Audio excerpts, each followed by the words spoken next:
Royal Queen Seeds Interviews. Welcome to another episode of the Royal Queen Seed Interviews. Today, we have the pleasure of speaking to Martin Lee, the co-founder and director of Project CBD, a non-profit that promotes research into CBD and its medical use.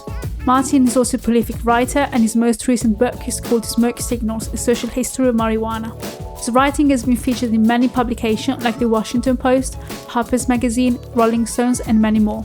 Lee is also the co-founder of Fairness and Accuracy in Reporting. This was created in 1986 to eliminate corporate and establishment media bias. Welcome, Martin. Thank you for joining us today.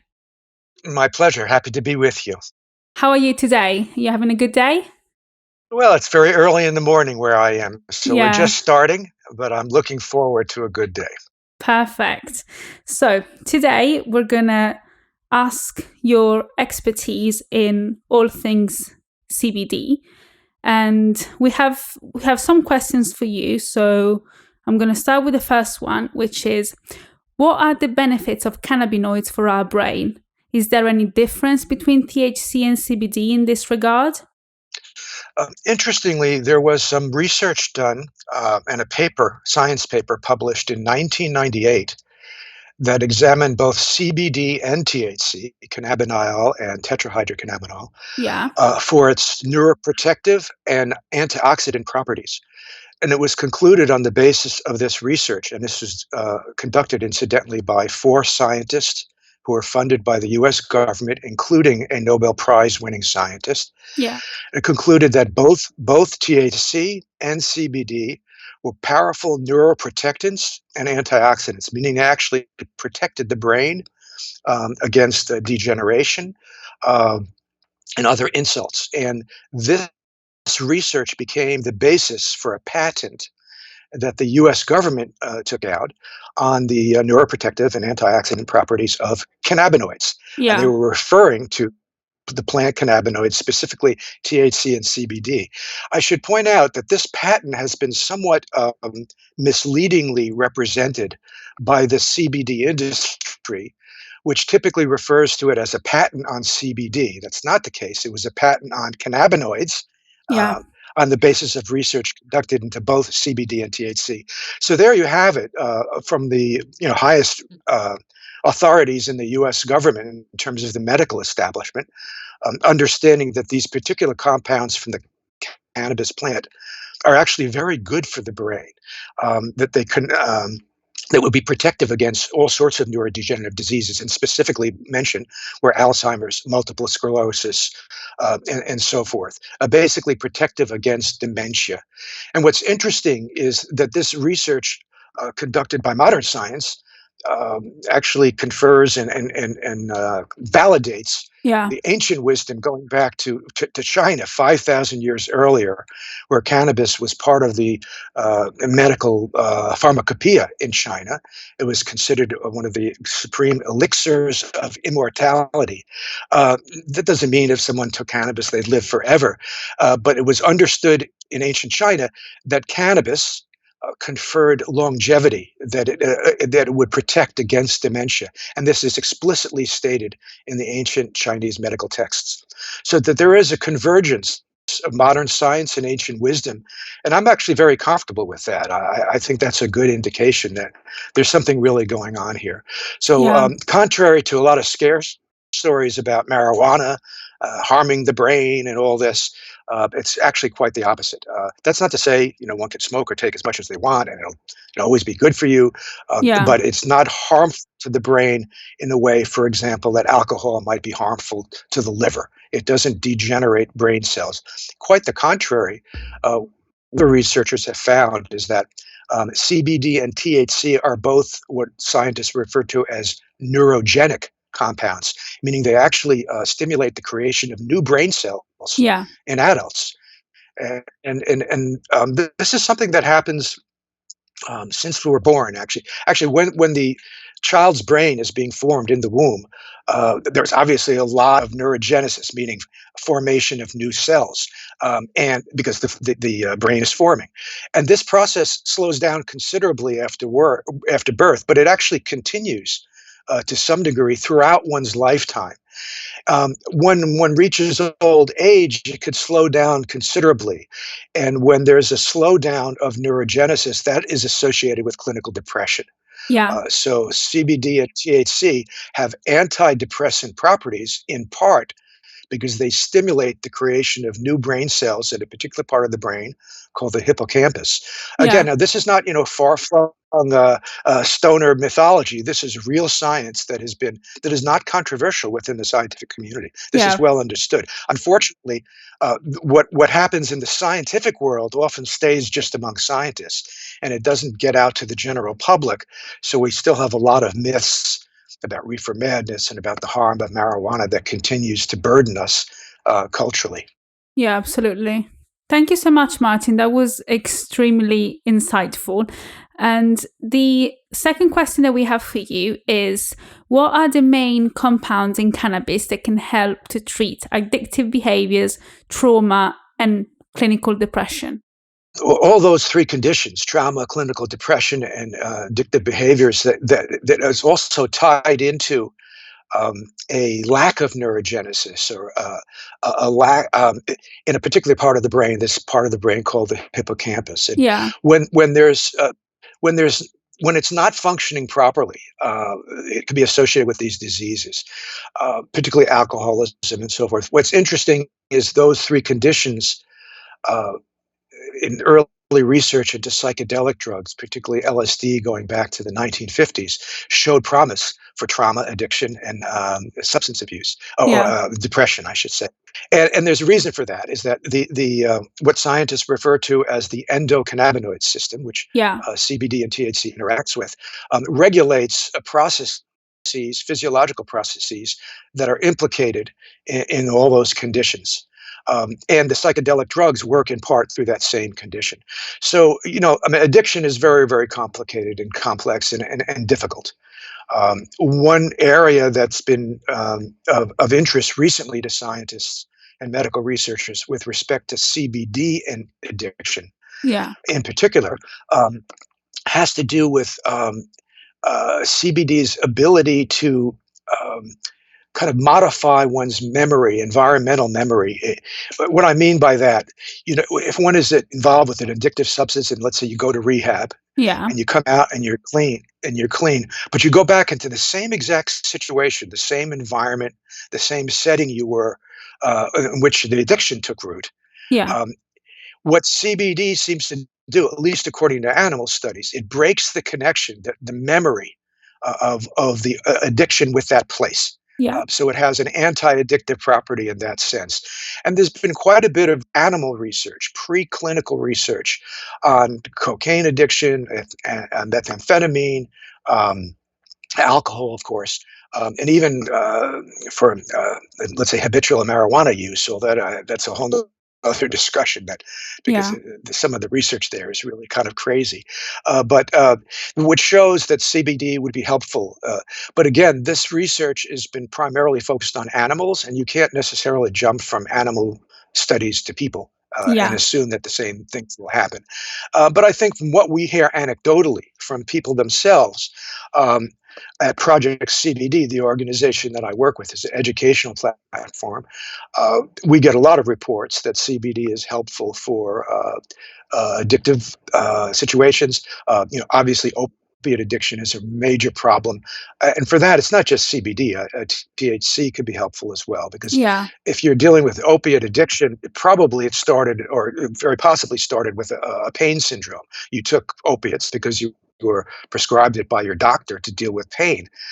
Unfortunately, opiates don't really deal with chronic pain very well. And you can get into a very vicious cycle where you're taking more and more, et cetera, overdose deaths. Uh, and I think this is another area where cannabinoids like CBD and THC can be helpful, because what we understand to be the case is that when THC is combined with opiates, it lowers the amount of opiates one needs to get the same results in terms of the pain-killing properties. Yeah. So if you could take something with your opiate regimen that would reduce the necessary dose of the opiates and yet still deliver the same effect, that will lower the odds, lower the likelihood of a fatal overdose, and that's a very positive thing, in and of itself.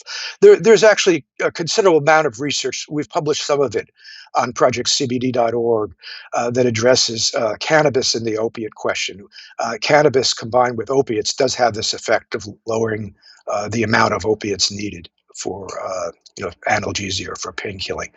So that's just I should say the tip of the iceberg when it comes to addiction and cannabinoids. You mentioned depression and also trauma. Yeah. Again, this is these conditions we could talk about for hours, frankly, and each one alone, but they're also related. Typically, if you're dealing with a PTSD, oftentimes you're also dealing with depression. PTSD is a depressing condition to have to deal with. We know from soldiers returning from combat zones, suffering from these terrible memories of what they saw, what they did, what they experienced, that going back even to Vietnam War days, Yeah. the soldiers came back, they're smoking weed, and they say that's the only thing that helped. That the drugs they were given, the pharmaceuticals they were given by the Veterans Administration doctors, it didn't really help very much. If anything, they were themselves they were also addicted, these drugs. But a few puffs of weed seem to send the trauma into remission, at least temporarily. So Yeah. there's been a good amount of research going on, focusing on trauma and cannabinoids. And one example of a study I found quite fascinating that underscores the potential for cannabinoid therapy, and by implication, cannabis, for PTSD. There was a study conducted by Canadian scientists not that long after the 9/11 attacks in Lower Manhattan, Yeah. where the World Trade Center buildings were destroyed. And there were people living in that, it's a very crowded neighborhood. And they found 50 people in that area who were, when the attacks happened, about half of the people expressed PTSD. The other half, they handled the situation better. And the scientists did studies on the physiology, on the actual brain chemistry of this entire group, both the PTSD folks and the non-PSD people. And they found that all the PTSD sufferers had very low levels of endogenous cannabinoids. We produce our own cannabinoids, and they're in the plant, but we also we produce endogenous cannabinoids, and Yeah. this is, they're very, very important compounds that keep us balanced and healthy. And when you have low levels of these endogenous compounds, it makes you vulnerable for all sorts of diseases. Low levels of endogenous cannabinoids have been linked to alcoholism, to PTSD, to autism in children, to clinical depression. So, there we have a scientific understanding of what would explain why cannabis or cannabinoid therapy would be helpful for both trauma and depression.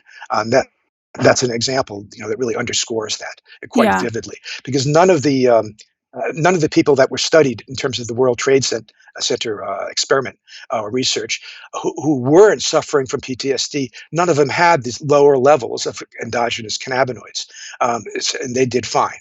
So that's an example how cannabinoids are important to protect against PTSD. One of the really nice statements that been made by an Italian scientist, actually, Vincenzo Di Marzo, when asked to describe, well, what does the endocannabinoid system do? What is it responsible for? Yeah.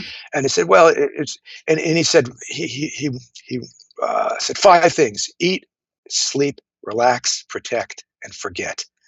That it's involved in regulating your eating, your sleeping, your relaxing.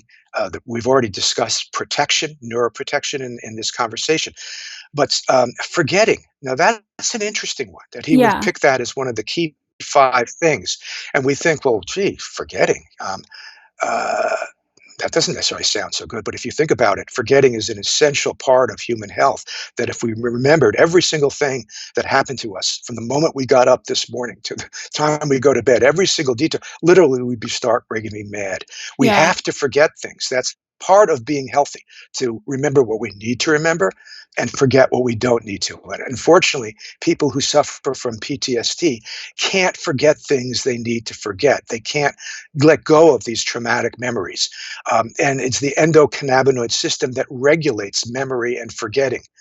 So you need a healthy endocannabinoid system, which can be supported by cannabis and many other things like exercise, good sleep, good diet, to keep our bodies, our minds healthy. Yeah, absolutely. And you mentioned that on Project CBD, you published a good amount of research. And can we ask you for which specific treatment is cannabis being investigated? Cannabis is investigated for quite a few different treatments at this point. Yeah, Keep in mind that the research world, when it comes to cannabis, is strangely bifurcated. It's split. You have a lot of historical research, yeah, historical records. We have a lot of scientific studies. Literally, tens of thousands of studies have been conducted involving cannabis or cannabinoids. So I could tell you all about what cannabis does to a mouse. Uh, but there's been also a lot of anecdotal reports, particularly since medical cannabis has been legalized in California in 1996, in other states in the US and in other countries now. yeah, We're getting increasingly reports from people who are saying, this is how it helps me, or this how it doesn't help me. So we have a lot of preclinical research. We have a lot of anecdotal reports from people. What's missing largely is the clinical research that could, quote unquote, prove that it works. yeah, We have, for the medical establishment requires it goes through certain kind of testing. It's the gold standard, double-blind, randomized controlled trials, et cetera, et cetera. And you can get very important information from that kind of experimentation. But frankly, I don't think necessarily that's the optimal way to judge the effectiveness of cannabis, because it's like trying to fit a square into a round peg. Again, the gold standard randomized double-blind, they can give you important information about efficacy, but yeah, I'm not sure it's the best lens through which to see how cannabis works. Um, I can tell you in terms of CBD-rich cannabis, and by that I mean cannabis that includes a significant amount of both CBD and THC. Um, uh, what we hear from people at Project CBD, what they're having success using a CBD-rich cannabis for, yeah, uh, it's really three areas: pain, depression, and anxiety, particularly anxiety. When it comes to anxiety, CBD almost seems like a killer app. It really helpful for anxiety. And that speaks to, the difficulties of the moment in the modern world. There's so much anxiety, not just because of the pandemic, but so many different ways that people are exposed to stimuli and experiences that make you anxious. And CBD in particular could be quite good for that. THC as well could be very relaxing. But with THC, and you asked about the differences between CBD and THC. yeah, THC does induce a kind of a mild euphoria, but for some people that could be dysphoria. It could be unpleasant. yeah, CBD doesn't induce either dysphoria or euphoria. It doesn't have that kind of effect. I wouldn't say that CBD is not psychoactive. It is, because it can affect one's mood. It can lift one's depression. It can ease one's anxiety. And if a compound could do that, clearly it's psychoactive. But what CBD is not is intoxicating in the sense that THC could be. And the interaction is very, very important between CBD and THC. Cannabis has been referred to by Raphael Mechoulam, the great Israeli scientist, yeah, who's done so much important research. He's referred to cannabis as a medicinal treasure trove. It has a lot of compounds in it, and you can think of CBD and THC as the kind of like the crown jewels of that treasure trove. They work best together. yeah, It might sound odd to, to say it, but THC actually makes CBD safer.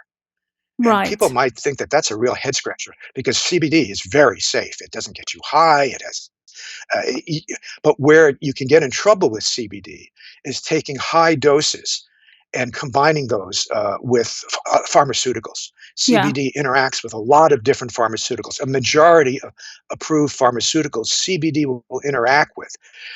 And that sometimes can be dangerous. Actually, it can also be helpful in some situations. yeah, But when you combine THC with CBD, it lower even a little amount of THC. It lowers the amount of CBD necessary to have the therapeutic effect you're looking for. If you're taking less CBD, less likelihood of problematic interactions. And also, you can reverse it and say CBD makes THC safer. Yeah. I mean, generally speaking, people have limits with THC. It sort of has its own guardrails. You know when you've had too much. If you've eaten an edible and you get too high, you know you've overdone it a little bit, Yeah, absolutely. or maybe even a lot. So, I mean, 10 milligrams of THC is a healthy dose for a normal, or for most people. 20 milligrams, it could be a nice dose for a stoner. But when you're talking about CBD, you're talking about people taking 500 milligrams, Yeah. 1,000 milligrams. So the drug interactions with THC are less likely because you're taking much smaller doses. But what the interesting thing that scientists have found is that when they are doing research, this is an example of research on animals looking at gut disorders, colitis and Crohn's, diseases like that. And Yeah. they found when they give a mouse that has colitis a subclinical dose of THC, meaning a very small dose, it doesn't do enough to help the mouse in terms of the experiment. But when they combine it with CBD, that subclinical dose becomes a therapeutic dose of THC, and THC happens to be very effective potentially for gut disorders. The problem is if you need, for some people, it can easily be too much THC, or the amount that you'd need for a therapeutic effect gets you too high. Yeah. But if you combine it with CBD, it lowers the amount of THC needed, so you don't have to get too high. So they really work together. We call them the power couple of cannabis therapeutics, CBD and THC. Yeah, absolutely. Now, moving on to another question. Can we physically notice if we are developing neuronal atrophy or depression because of cannabis? It's not likely one would develop neuronal atrophy Yeah.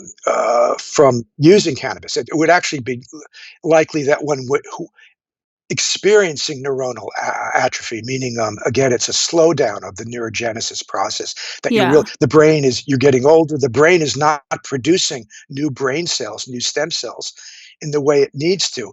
That's neuronal atrophy, and as a result, again, it's associated with clinical depression. Um, One is feeling depressed, one may be more likely to reach for cannabis to elevate one's mood, to Yeah. get out of depression. Yeah. And that can easily be misinterpreted. Oh, see, that person's neuronal atrophy and they're using cannabis. Cannabis is causing it. It's just the opposite. It's sort of like the amotivational syndrome. Um, One of the I would call it a myth that's been sort of the holdover from reefer madness, the charges leveled against cannabis. Oh, it makes people couch potatoes. You sit around. If you're a Yeah. young person, it demotivates you. You're not going to do well in school and so forth. The likelihood is if you're already amotivated, you're likely to reach for cannabis. And it might keep you there. It might not motivate you, but it's not what's causing the amotivation. It's just the opposite. Um, and there's a lot of things like that it's a sort of a reverse causality. I would say the same for allegations that cannabis causes schizophrenia. Yeah. Schizophrenia usually occurs with young people in their 20s is when a full-blown schizophrenia would emerge. But there's a period before the full expression of schizophrenia is evident. It's called a sort of the prodromal period, where might be a few years where a person isn't obviously schizophrenic, but they're sliding toward there. Yeah. They don't have all the symptoms, but that prodromal phase could be very anxiety ridden. It's a type of experience that will make one more likely to want to use cannabis to kind of ease one's stress. Yeah. And people can then interpret that as, oh, see, that person's smoking a lot of weed now. And look, and now they become schizophrenic. See what the weed did. No, it's just the opposite. It's because Absolutely. they were Yeah. already becoming schizophrenic.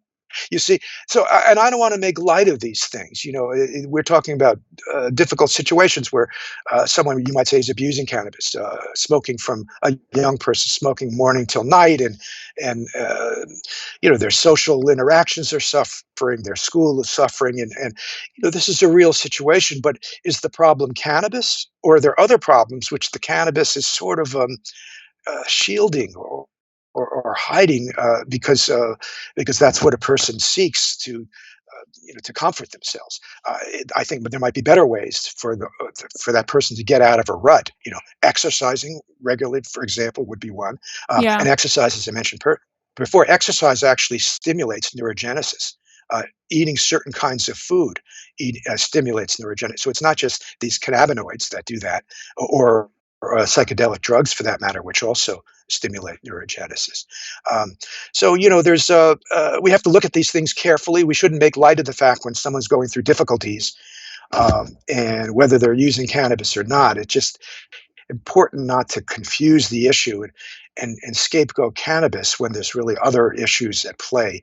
Yeah. When someone might be having a quote unquote cannabis use disorder, which is a phrase I don't use very often because I think it's one of these sort of medical phrases that have been concocted to describe a set of behaviors that uh, that isn't necessarily caused by cannabis is the issue. Yeah, no, absolutely. I think that um, things like Project CBD are extremely helpful to our cause because they give access to a lot of the information in one singular place, and it's harder to kind of get misinformation once you see them all in the same platform. So I think that's really important, the point you just made. This is actually a question from our audience. We always go and ask before a podcast in case, and we always have really, really interesting questions. So this is from them, and it's, what are the main risks of cannabis exposure in early life? Well, I think again, this is an area where um, fears about exposing a young person or before they're 25 years old to cannabis. Yeah. That's a bad idea because the brain is developing still.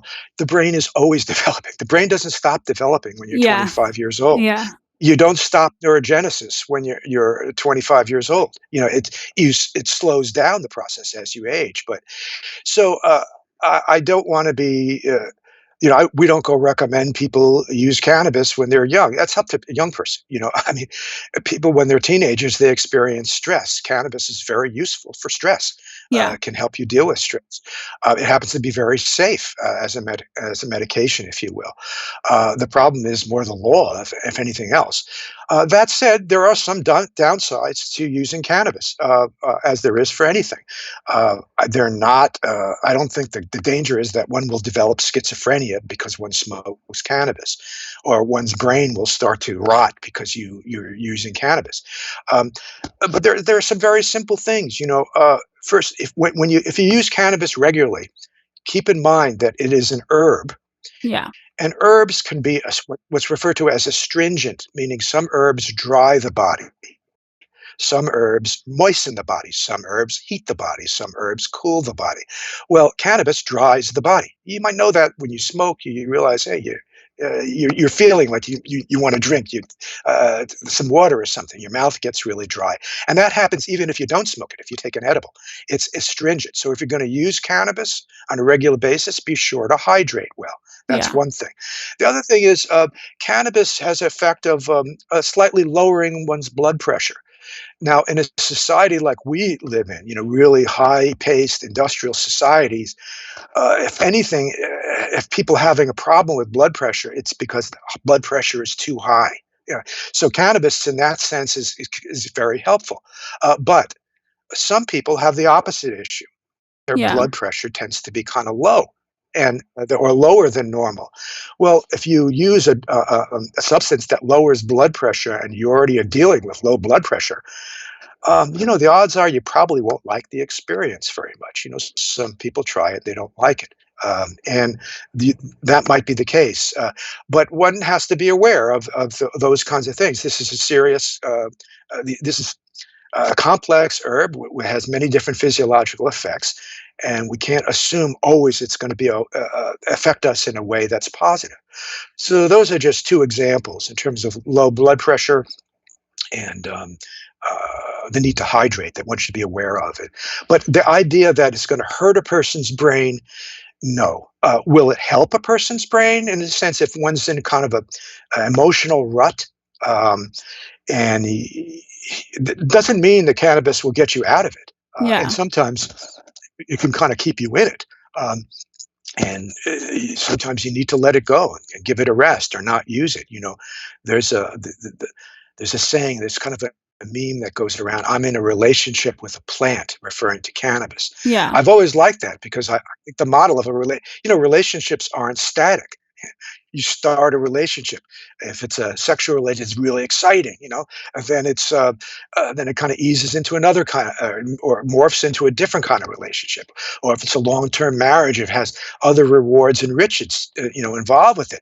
But things are changing, and you're adjusting, and you relate to your partner. You're always checking what's going on and how things are going. Well, in a sense, you should relate the same way to cannabis. Yeah. I'm not saying it should be a substitute for romantic relationships or friendships. No, if anything, cannabis can help to build relationships. It's a community building botanical, but one should adjust. One should think about what's going on. Well, maybe you are doing too much. Maybe you're experiencing a little bit of it's not working for you as well as it was in the past. Yeah. You're not getting high in the same way. So threat tolerance and so forth. Well, take a little break. Maybe sometimes, just like you have to take a little break in a relationship, you might maybe take a little break for a couple of days for cannabis. Don't use it for a couple of days. Press the reset button. Dr. Dustin Sulak talks about this, the need to sensitize oneself to cannabis sometimes if you're a chronic user. And we're not judging that it's a bad or good thing to be a regular or a chronic user of cannabis. Many people are, but sometimes you do need a little break, and that will actually enhance the experience when you go back to it. Or if you're using high THC cannabis with very little CBD, try a strain that's sort of mixed both CBD and THC, and might be very pleasantly surprised. When you mix CBD and THC together, it will change the experience a little bit. What it does, CBD will lower the ceiling on the THC high. You don't get quite as high, but it also lengthens the duration of the experience. Yeah. So you're high for longer. So you can kind of play around with that, explore that. It's another aspect of the relationship with the plant, in that sense, it's not static. It's not one thing, and we don't make light of people's difficulties in life. And if they're having a difficult time, they might also have a difficult time with cannabis. Yeah. It differs from person to person. Absolutely. Martin, if we have time, I'd like to pick your brain for one last question. Certainly. And that is, how can we incorporate medical cannabis into our lives if we never consumed it before? Well, I think that's one of the gifts of CBD. Yeah. That it is an easy door to walk through if you're just entering the cannabis world. For a long time, for many reasons, in part because of the stigma associated with cannabis, going back to the reefer madness days. Yeah. A lot of people wouldn't ever had a thought to use it. But yet, they hear about this kind of a buzz in the culture that cannabis has medical uses. Maybe you don't know a lot about it. You hear about it, but no, not for me. I would never smoke marijuana. Well, these days, with CBD and with the different oil extracts and so forth, you can consume cannabis for a therapeutic purpose, or for any purpose for that matter, without getting high and without even smoking it. Yeah. You can get the benefits, the medical benefits, without getting high or without getting very high, and you don't have to smoke it. And the high factor really is influenced by the ratio of CBD and THC. CBD is not intoxicating; it also can it can neutralize the intoxicating effects of THC, depending how much of each is in a given product or in a given cannabis varietal or strain. If there's an equal amount of both, you will get high from it. Trust me on that. And that's typically how cannabis used to be, equal amounts of CBD and THC. Yeah. But because of the breeding and so forth and prohibition, horticulturists developed strains, wonderful strains of cannabis with very high in THC, very low in CBD. That gets you really high. A lot of people enjoy these strains. I personally do as well. But one shouldn't necessarily forego the opportunity, if you have it, to try things with CBD and with more CBD in it. You can really get some nice effects. And for a newcomer to the cannabis scene, CBD is a really good entry point to get a product with this high CBD, very low THC. I'd always recommend some THC in there Yeah. rather than a CBD isolate because it will work better. But you won't get high from it, or it's very, very unlikely that you'll experience any kind of a stoniness or intoxication from a very high CBD, low THC plant. Yeah. It's almost like a hemp plant or something like that. So I think that's a good way to go because, and if you're going to start, the saying goes, start low, go slow. Yeah, Start with a exactly. low Yeah. dose Yeah. and increase slowly. But there's another part of that saying it's start low, go slow, but don't be afraid to go all the way. Because sometimes you need more to get the effects you're looking for. Yeah. And some people might be thinking, oh, they don't want to get high, all that stuff. But they when they start experimenting, they do get a little high, and they realize, hey, this is nice. They like this. So Yeah. CBD could be your gateway to THC, and that would be fine if that's the case, because it's not harmful. It can be very, very helpful, and the high part of it can also have intrinsic therapeutic value. Yeah, absolutely. Well, thank you so much, Martin. You opened us a world for us today. You have so much knowledge. So I do thank you for taking the time to come in on here today with us, and make sure all our listeners to check out Project CBD. And we hope you have a nice day and to hear from you soon back on our podcast. It's been a pleasure and nice to talk to you. Thank you so much. Bye, Martin. Bye.